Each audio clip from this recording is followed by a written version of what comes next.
ओम गण गणपते नमो नमः। ओम नमो भगवते वासुदेवाय नमः। श्री विष्णु पुराण द्वितीय अंश 14वां अध्याय। सौवीर राज के जड़ भरत का संवाद। श्री पराशर जी बोले, सौवीर राज ने भरत के वचनों को सुनकर विनय पूर्वक कहा, हे द्विजवर, आपके समस्त जीवों के विषय में जो कुछ बताया वे प्रकृति के परे भ्रम ही है, इसमें कोई संदेह नहीं। परंतु आपने जो कहा कि मैं शिविका को वाहन नहीं कर रहा हूँ, शिविका मेरे ऊपर नहीं है, जिसने इसे उठा रखा है वह शरीर मुझसे अत्यंत पृथक है। जीवों की प्रवृत्ति गुणों सत्व रज तम की प्रेरणा से होती है और गुण कर्मों से प्रेरित होकर प्रवृत्त होते हैं। इसमें मेरा कर्तव्य कैसे माना जा सकता है? हे परमार्थज्ञ, यह बात मेरे कानों में पड़ते ही मेरा मन परमार्थ का जिज्ञासु होकर बड़ा उतावला हो रहा है। हे द्विज, मैं तो पहले ही महाभाग कपिल मुनि से ये पूछने के लिए कि बताइए संसार में मनुष्यों का श्रेय किसमें है, उनके पास जाने को तत्पर हुआ हूँ, किंतु बीच में ही आपने जो वाक्य कहे उन्हें सुनकर मेरा चित्त परमार्थ श्रवण करने के लिए आपकी ओर झुक गया है।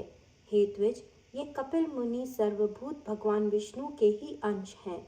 इन्होंने संसार का मोह दूर करने के लिए ही पृथ्वी पर अवतार लिया है, किंतु आप जो इस प्रकार भाषण कर रहे हैं उससे मुझे निश्चय होता है कि वे ही भगवान कपिल देव मेरे हित की कामना से यहाँ आपके रूप में प्रकट हुए हैं।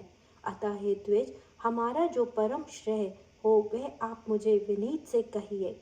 हे प्रभु, आप संपूर्ण विज्ञान तरंगों के मना समुद्र हैं। ब्राह्मण बोले,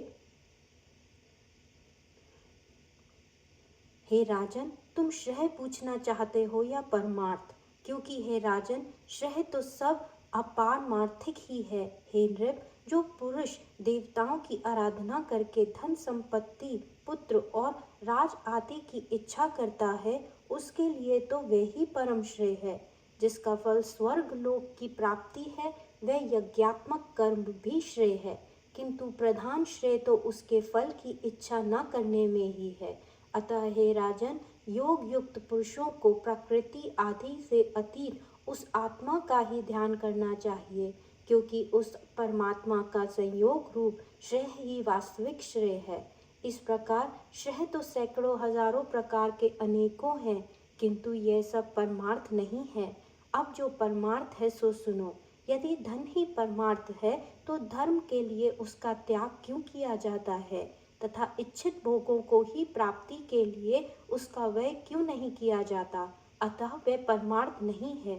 हे नरेश्वर, यदि पुत्र को परमार्थ कहा जाए तो वह तो अन्य अपने पिता का परमार्थ भूत है, तथा उसका पिता भी दूसरे का पुत्र होने के कारण उस अपने पिता का परमार्थ होगा। अतः इस चराचर जगत में पिता का कार्य रूप पुत्र भी परमार्थ नहीं है, क्योंकि फिर तो सभी कारणों के कार्य परमार्थ हो जाएंगे।